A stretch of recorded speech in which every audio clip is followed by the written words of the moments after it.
hemos visto en las últimas clases de qué forma de los 3 hijos de Noé comenzó toda la civilización a ocupar lo que es la parte europea a través del hijo de Noé llamado Jafet.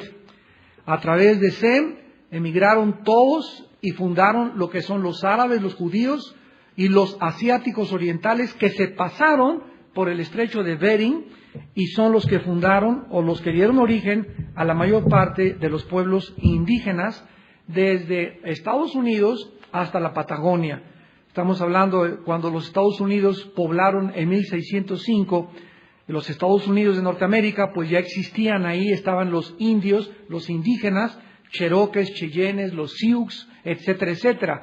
En México ya estaban los mayas, los zapotecas, los oltecas, chichimecas, náhuatl, etcétera, etcétera, los saucas en el Ecuador, y todo lo que es las Américas estaba poblada originalmente por pueblos indígenas.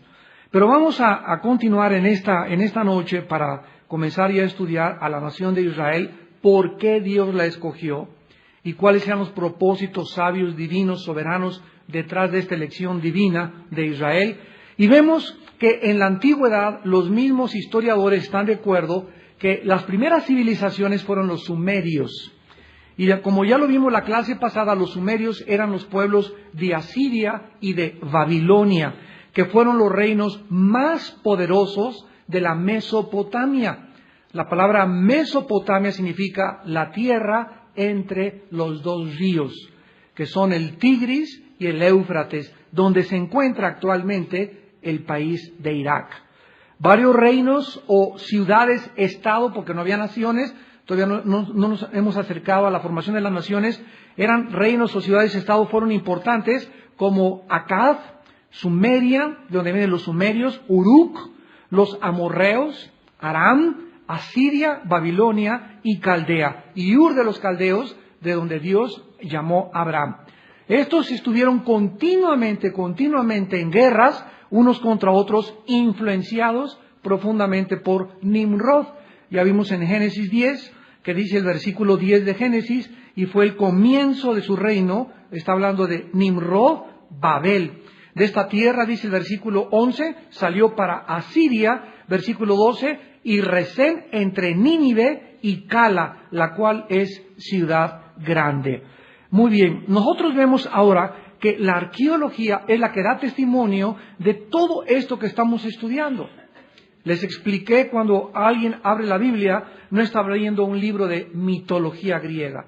No estamos hablando un libro de el origen de las especies de Carlos Darwin, que tiene un lenguaje como, pues quizá, a lo mejor, no sé, chance y, no estoy seguro. Un lenguaje, ¿verdad?, de esta índole, de ninguna manera se puede calificar como científico. Entonces venimos a la Biblia y nos encontramos con historia, nos encontramos con arqueología, dando evidencias que cada civilización, cada nombre, lingüísticamente, etimológicamente, son verdaderos y se encuentran en sus raíces en la palabra de Dios. Entonces es maravilloso venir a la Biblia y darnos cuenta que estamos detrás de la historia, la geografía, la arqueología, la antropología, la geografía, donde Dios nos quiere llenar y mostrarnos que Él es el Creador y que desde el principio Él tuvo poderosas razones para crear y permitir el desarrollo de las naciones. Miles de tabletas de barro han sido descubiertas y desenterradas y la mayoría escritas en egipcio cuneiforme, que fue de las primeras escrituras que comenzaron a fluir en la civilización humana. Ahora muy bien, de entre los pueblos más antiguos que la Biblia menciona son los amorreos. Y estos fueron un pueblo y la tribu más fuerte considerada en la antigüedad. Todos ustedes que conocen la historia habrán oído hablar del famoso código Hammurabi, que es uno de los códigos más antiguos de la civilización. Este lo hizo el famoso rey Hammurabi, de ahí viene el nombre. Y mientras él gobernaba Babilonia, Hammurabi era uno de los amorreos, las tribus más fuertes que la Biblia menciona. Dice el versículo 15 de Génesis 10, y Canaán engendró a Sidón, su primogénito a Et, al Jebuseo, al amorreo, ahí está, al Gergeseo, y ahí continúa hablando de todas las 15 tribus que poblaron la tierra de Canaán. Ahora, muy bien, los amorreos son mencionados en la Biblia por primera vez aquí en lo que acabamos de leer, Génesis 10:16. Pero hay referencias más adelante que parecen implicar que fue la tribu más poderosa y dominante en los tiempos de Abraham, aún hasta la final conquista de los amorreos que fueron gobernados por Moisés y por Josué. Muy bien, vemos nosotros ahora más adelante que después de estos grandes logros y civilizaciones surgió un imperio que se llamó el imperio asirio, o que se conoce como Asiria, y actualmente continúa el reino de Asiria, o el país o la nación de Asiria en existencia. Esta nación, dice la Biblia, la fundó Asur, hijo de Sem. Y sabemos que todos los pueblos que están en el oriente, ya lo vimos, fueron fundados por el segundo hijo de Noé, el primer hijo de Noé, que se llamó Sem. Más tarde Asiria es conquistada, como ya lo vimos en Génesis 10, versículo 11, por Nimrod. La capital de Asiria fue Nínive. Y se acuerdan ustedes que este se convirtió en un grande imperio y que llegaron sus maldades y su crueldad en Nínive a un nivel tan grande de degradación que Dios le habla a un profeta llamado Jonás. Y le dice a Jonás, quiero que vayas a ese imperio, a esa ciudad que se han ensoberbecido, que creen que por sus avances tecnológicos y por lo que han alcanzado y lo que han logrado, pueden derrocarme a mí. Quiero que vayas y que les digas que van a ser destruidos en menos de 40 días. Jonás, vemos que ya conocemos la historia, se escapa de Dios, se mete en un barco, se lo traga un pez, sale de esta experiencia tan amarga y Dios le da la segunda oportunidad y le manda a Nínive, y vemos que Nínive es de las primeras ciudades enteras que se convierten y se arrepienten y evitan el juicio de Dios. De manera admirable, esta capital asiria de Nínive se arrepiente y se regresa a Dios. Sin embargo, 2 generaciones después de Jonás, otra vez los asirios regresan a su maldad, y entonces Dios envía a otro profeta que se llamó Nahum y le manda que van a ser exterminados. Esto lo encuentran ustedes en el capítulo 3 del libro de Nahum. Asiria es devastada por una fuerza combinada de los babilonios, los medas, los escitas, bajo el liderazgo de Nabucodonosor, quien se convierte prontamente en todo lo que es esa parte geográfica ahorita que ocupa Asiria, el Líbano e Irak. Se llamaba toda esa tierra la tierra de los caldeos o el reino de Babilonia. Babilonia se convierte en el año 606 al 536 antes de Cristo en el más grande imperio del mundo. Y Babilonia, lo que es actualmente Irak, es la primera civilización en la historia que entran a Israel, destruyen y sitian Jerusalén, se llevan cautivos a todos hacia Babilonia, y ahí comienza, en el año 606, lo que en la Biblia se conoce en el Nuevo Testamento como el tiempo de los gentiles. Miren ustedes aquí en el Evangelio de Lucas capítulo 21, lo que el Señor Jesucristo mencionó acerca de los finales tiempos y qué clave Él nos da con esta frase del tiempo de los gentiles. Dice Lucas 21, versículo 24. Lucas 21, 24. Y caerán a filo de espada. Es Jesús el que está hablando. Y serán llevados cautivos a todas las naciones. Y Jerusalén será hollada por los gentiles hasta que los tiempos de los gentiles se cumplan. ¿Qué profetizó Cristo hace 2000 años? Que Jerusalén iba a continuar en manos extranjeras. La palabra gentiles significa los no judíos. O sea, desde que fueron cautivos los judíos, en el año 606, 585 antes de Cristo, hasta 1948, el 14 de mayo, que se logró la independencia del Estado libre y soberano de la nación judía por primera vez después de más de 2000 años, los judíos no habían regresado a su tierra. Y Cristo dice que Jerusalén va a ser hollada, o sea, pisoteada o gobernada, dominada por los gentiles.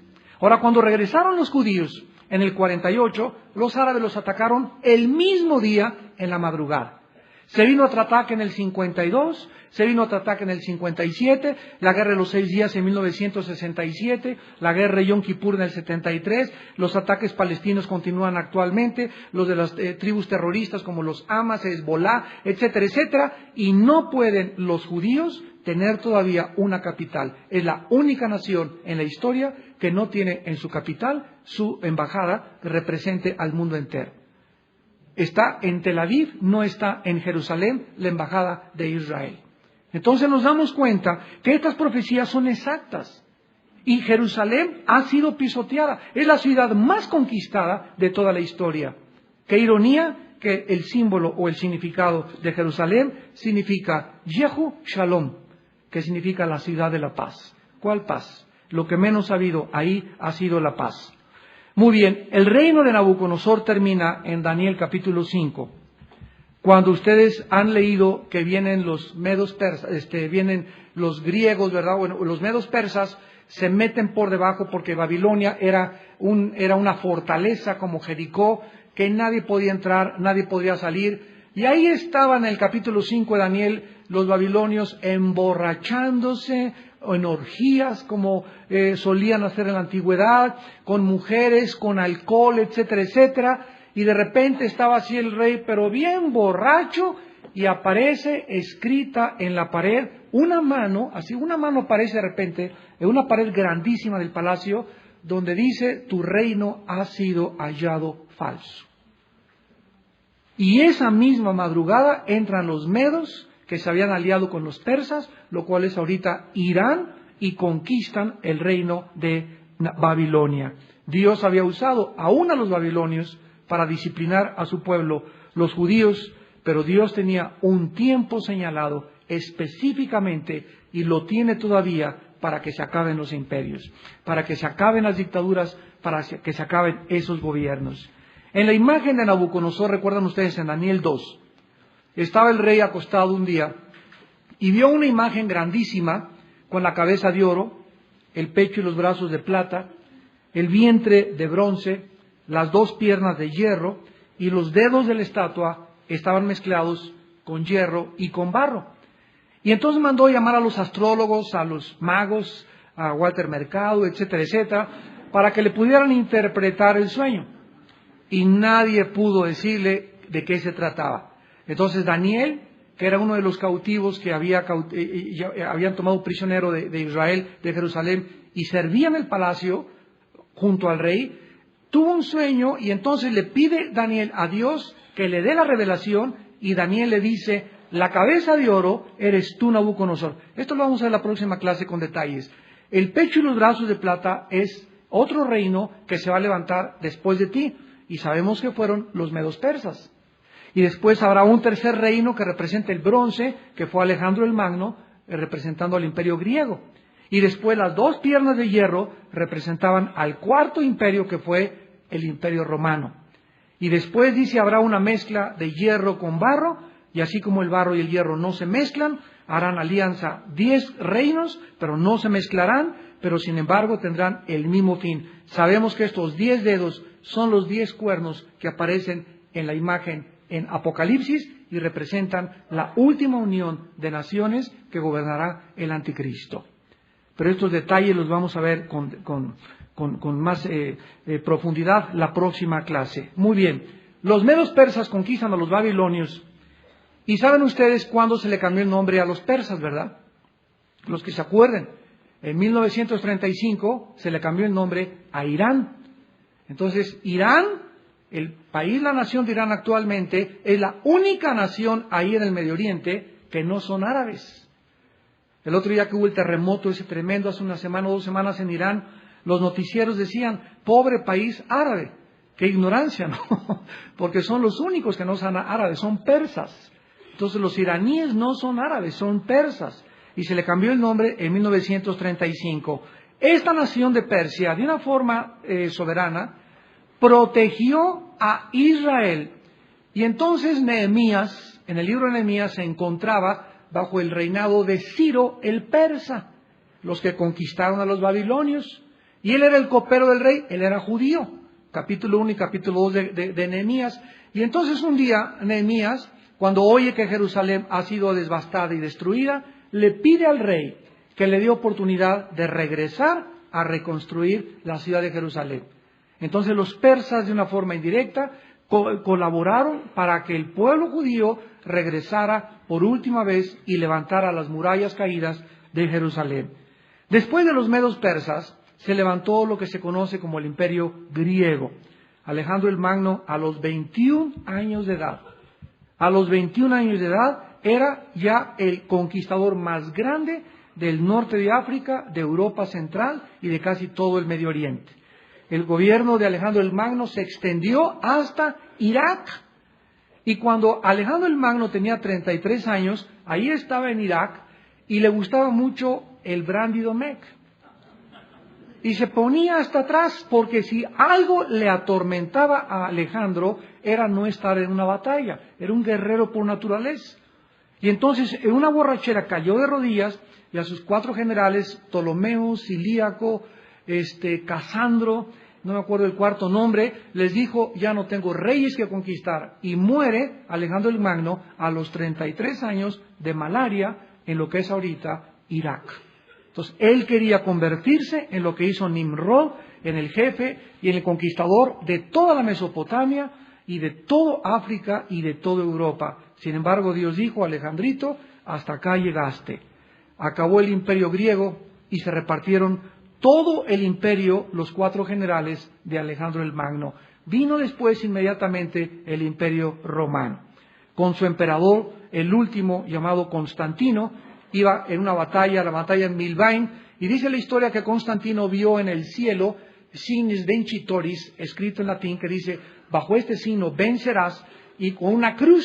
Entonces Constantino se convierte, dizque, al cristianismo y manda que el imperio entero romano se adjudicara la religión cristiana como la religión oficial del imperio romano. Entonces, desde Constantino en adelante, Roma se convierte en la capital. Y Constantino, en ese tiempo, estoy hablando del año 300, 350 después de Cristo, donde por más de 350 años, damas y caballeros, no hubo un solo papa. Entonces, eso de que Pedro fue el primer papa, ¿quién fue el segundo? Es la pregunta de los 64,000 pesos. Porque por 350 años no hubo papa. Estaba el obispo de Constantinopla y el obispo de Alejandría. Y por eso representa las 2 piernas del estatua de Nabucodonosor, porque el imperio romano se dividió en 2, en Alejandría y en Constantinopla. Y después vino lo que se conoció como el imperio bizantino. Entonces, Constantino convierte toda la nación, el imperio, y entonces desde Constantino hasta 1961, desde Constantino hasta 1961, se impuso el imperio romano y nombró al jefe de la iglesia, y le llamaron el jefe universal. Entonces, miren lo que pasa. De ser un imperio político, militar, se convierte en un imperio religioso. En otras palabras, el imperio romano es el único que no ha dejado de existir. Solamente tuvo una transformación y el Vaticano se convierte en el Estado más poderoso y más rico de toda Europa, donde ningún rey de Europa se podía casar, ninguna persona podía comprar, nadie podía hacer nada sin la autoridad del jefe supremo del Imperio Romano, llamado el pontífice. Y la palabra pontífice significa constructor de puentes, porque él era el puente entre Dios y entre los hombres. Roma entonces se convierte en el primer imperio en reconocer dizque al Dios de la Biblia, y entonces es derribado totalmente en el año 70 después de Jesucristo, cuando el general romano Tito, tal vez hijo de Vespasiano el emperador, llega a Jerusalén en el año 70 después de Cristo y no deja piedra sobre piedra. ¿Se acuerdan en Mateo 24 cuando los discípulos le dijeron a Cristo: mira nada más en el templo, en los tiempos de Cristo, el templo que había hecho Herodes era maravilloso, unas piedras increíbles, tenía oro fundido entre las piedras, y por eso lo quemaron los romanos, porque querían sacar todo el oro de las piedras, y por eso no quedó piedra sobre piedra. Y Cristo les dijo, ¿ven esta cosa tan maravillosa? En verdad les digo que va a ser destruido. Y en 3 días lo derribarán, pero yo voy a resucitar. Y ahí convierte la profecía en algo que vendría en su resurrección de entre los muertos. Muy bien, pasa el tiempo y a Italia y Grecia. Roma, cuando conquista a los griegos, le saca al imperio griego, ¿qué cosa? Su cultura. Y esto se conoce como la cultura helénica. Entonces, una de las civilizaciones que más han influido al cristianismo, tratando de pervertir el cristianismo, infiltrar el cristianismo y transmitir al cristianismo todas sus costumbres y su paganismo, fue Grecia. Y los romanos comenzaron a adorar los dioses de los griegos. Nada más que los romanos les ganaron a los griegos. Porque cuando los griegos se concentraron en la adoración del hombre, de ahí viene lo que se llama Edipo, ¿verdad? O el narcisismo, donde un muchacho que nacía griego con un defecto, lo mataban, lo ahogaban en una cubeta. No permitían a personas que no fueran, casi era algo tan diabólico como lo que Hitler quiso hacer con la raza aria. Que si no eran arios, todos tenían que morir y todos eran defectuosos. Viene entonces después Italia y Grecia, como otras naciones europeas, a deteriorarse y a degradarse moral y espiritualmente, aunque oficialmente reconocían a Dios. Y así pasan los 20 siglos que conocemos de Cristo a nuestros días y nos encontramos en el siglo XVIII, XIX y XX, donde 2 naciones comienzan a tomar la preponderancia y a salir y a tratar de gobernar el mundo, que se llaman Inglaterra y los Estados Unidos de Norteamérica. Han sido las naciones más efectivas en los últimos 4 siglos, en tanto en gobernar la tierra como en reconocer y proclamar a Dios. Son las 2 únicas naciones que en los últimos 4 siglos han proclamado más que cualquier otra nación de la historia, la Biblia y el Dios verdadero. El tiempo que van a durar Inglaterra y Estados Unidos solo puede ser señalado por Dios. Sabemos que Estados Unidos tiene los días contados. En cuanto a Inglaterra, actualmente Inglaterra es influenciada por el Islam. Los musulmanes han comprado en Inglaterra todas las iglesias, o el 80% de lo que eran iglesias evangélicas, y las han convertido en mezquitas. Si tú vas a Inglaterra y ves antiguos templos episcopales, luteranos, anglicanos, ahora son mezquitas musulmanas. Pero Dios, vamos a Génesis 12, le había hecho una promesa a Abraham en cuanto a la relación de las naciones con Israel. Génesis 12 es nuestro punto de partida, porque aquí es cuando vamos a considerar que Dios comienza en su programa divino y sabio a tratar de, entre todas las naciones, escoger a una nación. No lo vamos a ver ahora, pero lo vamos a ver en la próxima clase también con detalle, no porque son mejor los judíos, no porque sean superiores a los árabes, no porque sean mejores en cultura, no porque sean más inteligentes, sino simplemente, como dice Deuteronomio 7, del 4 al 6, por cuanto Dios los amó e hizo un pacto con Abraham. Leamos lo que Dios le prometió a Abraham. Dice Génesis 12, versículo 2, haré de ti una nación grande, por primera vez. Dios en la Biblia profetiza y anuncia que habría a través de toda la historia humana una nación que sería el objeto principal de la atención del mundo, que sería el objeto principal donde la mayor parte de las profecías bíblicas se iban a cumplir, y que esa nación iba a tener una capital que iba a ser Jerusalén, Jerusalén, y que esa ciudad iba a ser la manzana de la discordia y la mecha que encendiera la última guerra mundial. Y exactamente como esto hace 5.500 años fue escrito, o 5.000 años fue escrito, lo hemos visto a través de toda la historia. Que Israel es la única civilización, damas y caballeros, la única cultura, el único pueblo y la única nación que ha sobrevivido a todas las culturas de la antigüedad. Los babilonios se levantaron y quedaron sepultados bajo el desierto. Los asirios, los egipcios, y quedaron sepultados. Sin embargo, los judíos, a pesar de haber sido expulsados y sacados de su tierra, en el año 585 al 605, como ya lo vimos por los babilonios, volvieron a regresar en el 48 y formaron otra vez la nación de Israel. Esto es el fenómeno sociológico más grande de toda la historia humana. Cuando un César, el último zar de Rusia, le preguntó a un cristiano, a un misionero, a ver, dime una prueba de que Dios existe, el misionero le contestó simplemente, la nación judía. La sobrevivencia de la nación judía, damas y caballeros, es una de las evidencias más grandes en la historia de que el Dios de la Biblia es el Dios de pactos, que cumple sus promesas, que lo que Él dice se va a llevar a cabo y que tal como lo vemos, desde que regresaron en el 48, nadie los ha podido sacar de su tierra. A pesar de que son los árabes 20-1 en comparación con los judíos. No han podido sacarlos. Es más, se ha convertido en la nación con el ejército más poderoso y con los pilotos. Los pilotos judíos son los pilotos mejores que existen en el mundo. Entonces vemos cómo la Biblia nos va llevando a través de la historia y qué fascinante es que el cristiano pueda tener toda esta información, todo este conocimiento, para que tú sepas que esta es verdaderamente palabras fieles y verdaderas.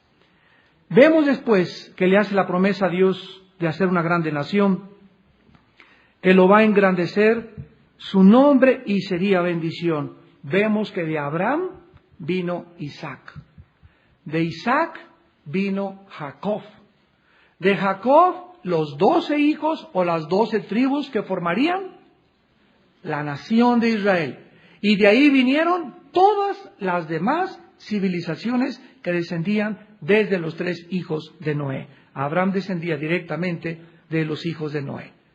Entonces vemos cómo esto se cumplió grandemente y es increíble que actualmente la mezquita que se encuentra en Jerusalén, la que conocen todos como la cúpula de la roca, que está dorada, todo el mundo la ha visto, cuando hay una foto de Jerusalén, verdad, inmediatamente se ve la cúpula de la roca, que es la mezquita que los musulmanes dicen que es de ella, y debajo de ella se encuentra lo que era el templo de los judíos. Por eso es el lugar más disputado del mundo, porque ahí es la cuna de las 3 religiones monoteístas más grandes de la humanidad: el judaísmo, el islam y el cristianismo. Y las 3 religiones se disputan Jerusalén como su ciudad santa, y a ver quién gana.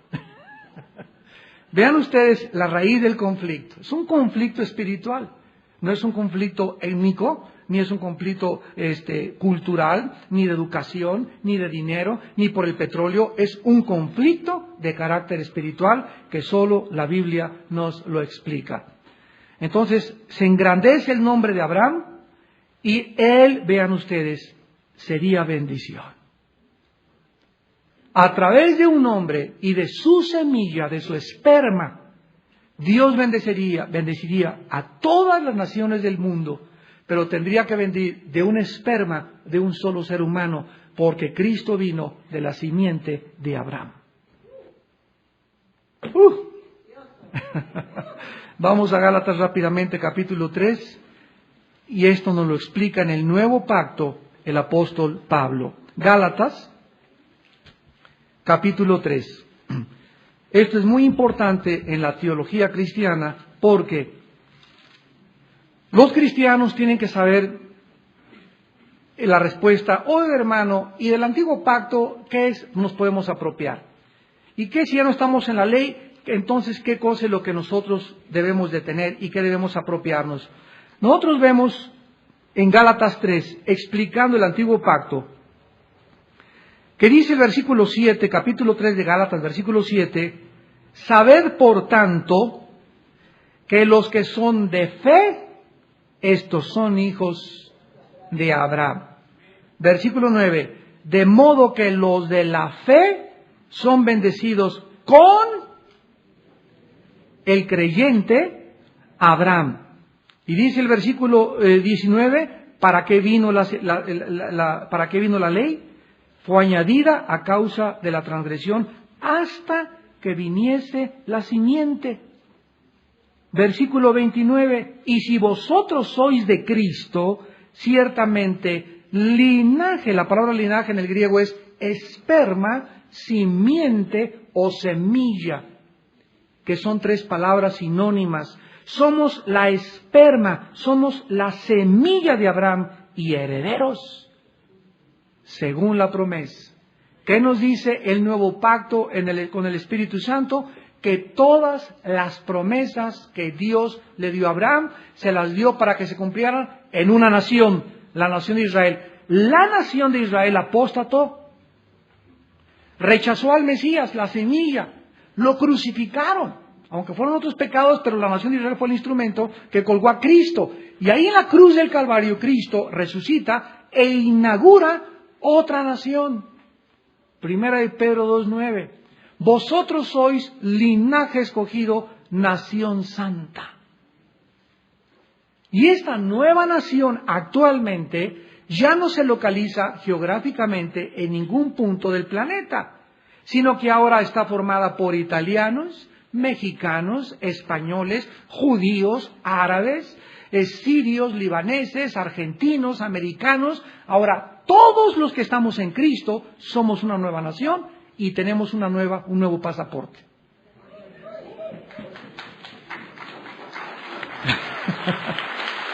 Gloria a Dios.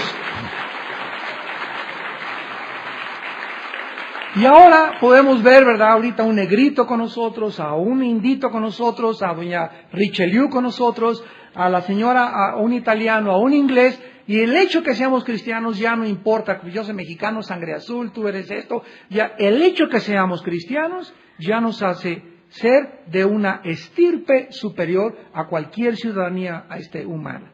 Porque ahora todos somos hijos de Dios en Cristo Jesús. Los que hemos aceptado el sacrificio de Cristo, por supuesto, en la cruz. Porque no todos somos hijos de Dios, todos somos criaturas de Dios. Mas los que le recibieron, dice Juan 1:2, y los que creen en su nombre, a ellos les dio el poder de ser hechos hijos de Dios. Regresamos a Génesis 12. Y entonces, después de que Dios le hace esta promesa a Abraham, que en nosotros, al rechazarlo a Israel, ahora Cristo es la semilla de Abraham, Él entra a mi vida y me convierto en el beneficiario del pacto que Dios hizo con Abraham. Y todo lo que se le promete a Abraham, ahora nos pertenece a nosotros, la nueva nación, que somos los cristianos. Y por eso es tan importante descubrir qué fue lo que se le prometió a Abraham, porque haz de cuenta que te deja tu papá una herencia. Y entonces esa herencia, tú eres menor de edad, se la entregan a un notario, el cual no te va a entregar hasta que adquieras la mayoría de edad, y mientras alguien se nombra para administrar ese dinero. Dicen Gálatas que mientras el niño es dueño de todo, no puede apropiarse de nada hasta que sea grande. Entonces, mientras nosotros estamos en esta tierra, la herencia que tenemos está en la Biblia. Y hay cristianos que se están muriendo de hambre y viviendo como pordioseros, siendo millonarios espirituales. Porque no conocen la palabra, porque no la estudian y porque no reclaman lo que les pertenece. Les voy a contar rápidamente una ilustración. Una vez una persona compró un boleto en un barco grandísimo, esos de turismo, y entonces durante la comida, el capitán del barco siempre veía a esta persona fuera del comedor así, y veía cómo pasaba el champán, el vino tinto, el vino blanco, la langosta, los camarones y todo, y él... Y a los 3 días el capitán estaba sorprendido que siempre al lado de la comida se ponía detrás del vidrio y veía cómo toda la gente comía y se le caía, ¿verdad?, lavado de la boca, del hambre y de las ganas que tenía de comer.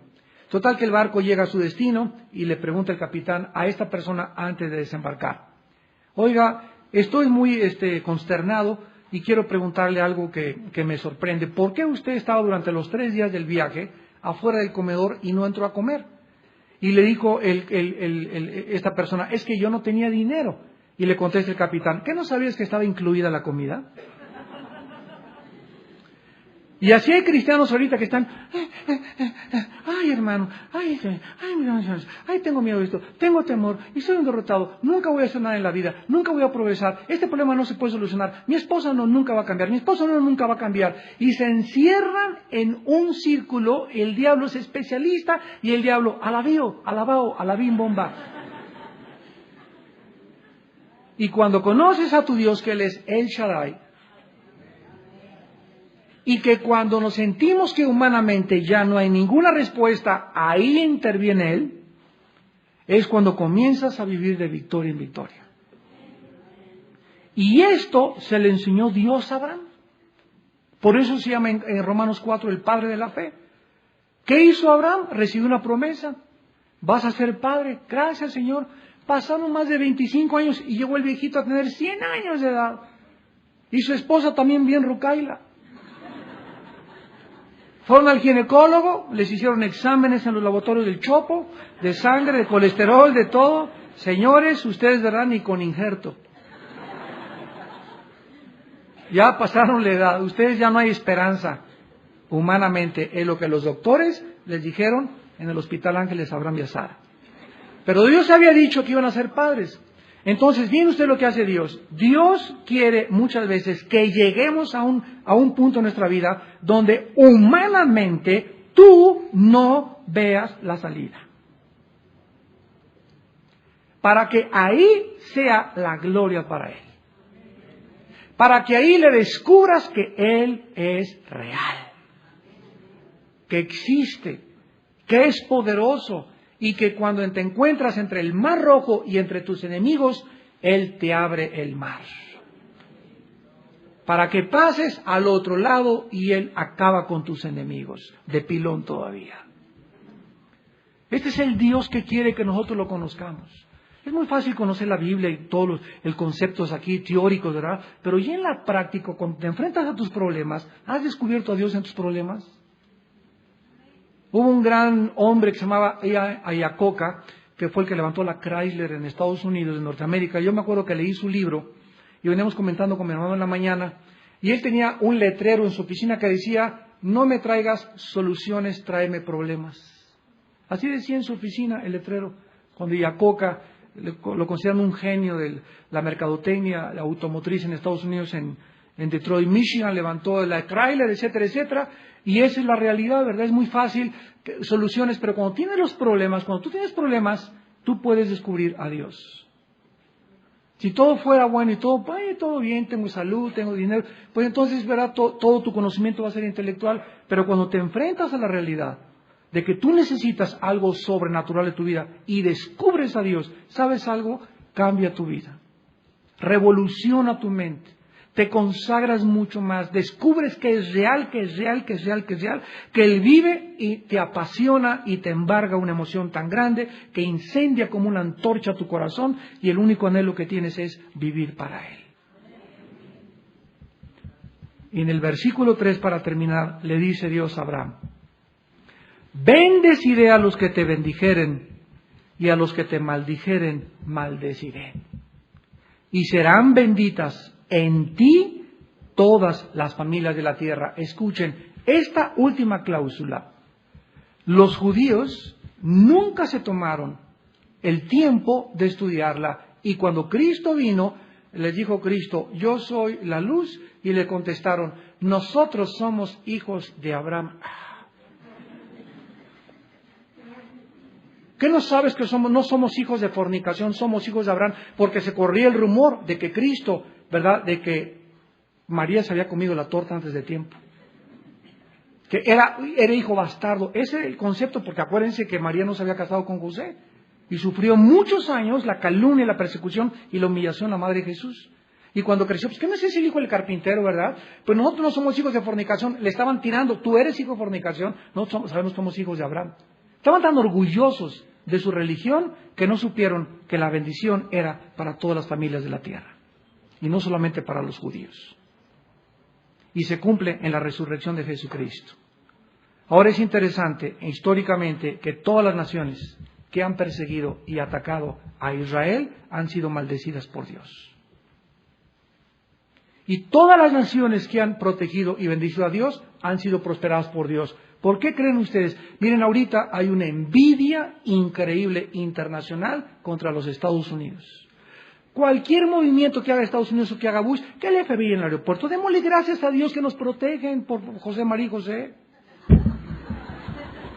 Injerencia extranjera, la Constitución. A mí me importa llegar seguro en mi avioncito y que me garanticen, si no somos capaces en México que nos ayuden los extranjeros, ese orgullo nacionalista que tenemos muchas veces políticamente.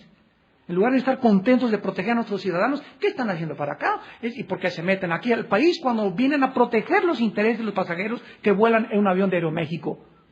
Pero esa es la mentalidad y la falta de cultura que tenemos. Ya nos van a pasar el piano allá y nos hacen tomar las huellas. ¿Y qué? Que nos fichen. Gracias a Dios, la semana que entra que toca mi visa, en 20 segundos van a saber que mi ficha, yo nunca estuve en Santa Marta, Catitla. Y nos van a proteger de cientos de terroristas porque es a donde ha llegado el mundo, pero no hay cultura en nosotros para entender esto. Imperialistas, yanquis, bla, bla, bla. ¿Saben ustedes por qué los ha bendecido tanto? Porque es el único país desde el 1948 que se estableció Israel que ha protegido a Israel. Te guste o no te guste. No es porque sean mejores, ni mucho menos, simplemente porque han protegido militarmente a Israel. Y por eso son el objeto de ataques terroristas. Cuando los jóvenes árabes, 19 que se subieron en los 4 aviones, se fueron contra las Torres Gemelas, el Pentágono y el otro cayó en Pensilvania, el ataque de los árabes no era Estados Unidos, era a Israel. Porque si debilitan a Estados Unidos, le quitan el apoyo militar a Israel y son blanco Israel de los árabes y del odio de los musulmanes. Y eso la gente no lo sabe porque no conoce la Biblia. Se deja llevar por los noticieros de televisión y los comentarios que los medios de comunicación masiva nos hacen que nosotros les creamos, que son el objeto del odio. Entonces, si hay una nación ahorita odiada por Satanás, ¿quién creen que es? Estados Unidos. ¿Por qué? Porque dice Apocalipsis 12 que el dragón se paró enfrente de la mujer y quería devorar al hijo. El objeto del odio del diablo es Jesús. Y cuando Pablo iba en Hechos 9 a Damasco, lo tumba el rayo de luz y Jesús le dice, ¿por qué me persigues? Jesús le dice a Pablo, al perseguir a los cristianos, me persigues a mí. Al perseguir a los judíos, me persigues a mí. Él se identifica con nosotros como la iglesia. Entonces vemos nosotros que cuando el diablo no pudo con Cristo y no pudo abortar que el Redentor naciera y el Mesías viniera de la Virgen, se fue contra la nación, contra la descendencia de la mujer, los israelitas. Y cuando no pudo con los israelitas, dice Apocalipsis 12, se fue contra la descendencia de la mujer, que somos los cristianos. Y así pasa con nosotros. Les dejo esto de tarea. Amados hermanos en Cristo, cuando el diablo no puede con mi vida, se va contra mis hijos. Así es y así será. Tú y tu esposo están muy bien, pero no se olvide orar por tus hijos todos los días. Son el blanco de Satanás. Y cuando no puede con los padres, si nosotros andamos en santidad, se va contra nuestros hijos. Y si no puede con mi hijo, se va con mi nuera, y se va con mi yerno, o se va con mis nietos. Y por eso estábamos anoche mi esposa y yo orando hasta muy tarde en la noche, pidiéndole, Padre, vamos a incrementar las reuniones de oración por los hijos. Lo sentimos los padres, cómo están siendo atacados nuestros hijos. El diablo está devastando a la juventud con la inmoralidad, con la degradación. Está haciéndolos creer que son animalitos. Y están creciendo los niños como animalitos y no como hijos de cristianos. Y esta es la razón por la cual debemos de saber eso. Que si nosotros oramos por ellos, Dios tendrá misericordia de ellos y los protegerá. Oremos. Padre, te damos gracias porque en tu palabra podemos nosotros encontrar el origen de la humanidad, el origen del matrimonio, el origen de las naciones y de las instituciones que han formado la sociedad moderna. Porque la familia y el matrimonio no son invento humano, son instituciones creadas y diseñadas por tu sabiduría y tu soberanía para fundar las naciones. Las naciones están fundadas de familias y cuando las familias están mal, la nación no puede estar bien. El problema de una nación no es económico, el problema de una nación no es educacional ni cultural. El problema de cualquier nación en la historia, como lo vamos a descubrir, ha sido y será siempre de carácter moral.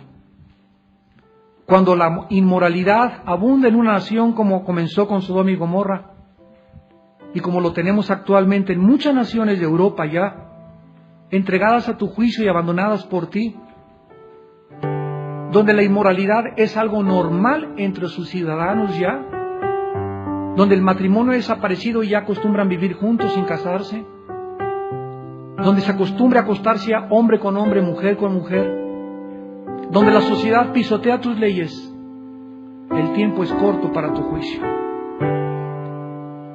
Oh Dios, gracias por hacernos regresar a la Biblia, porque es la única respuesta para México y para el mundo entero.